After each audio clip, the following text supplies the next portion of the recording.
හිතන දේවල් හිතෙන විදිහට නොවෙන එක දිවියේ ස්වභාව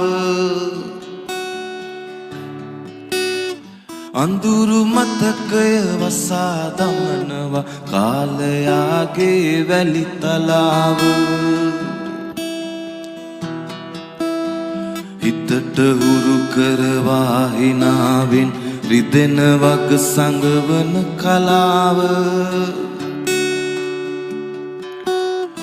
තමන්ටම මිස ග්‍රහයෙකුට බෑ හොඳ කරන්නට කල දසාව තමන්ටම මිස ග්‍රහයෙකුට බෑ හොඳ කරන්නට කල දසාව උරුමයට නැති වුණත් ගේ දොර ඉඩ කඩම් ගොඩ මඩින් ලැබුණ තට්ටු මන්දිර යාන වාහන හැබෑ නොවෙනා නොවේන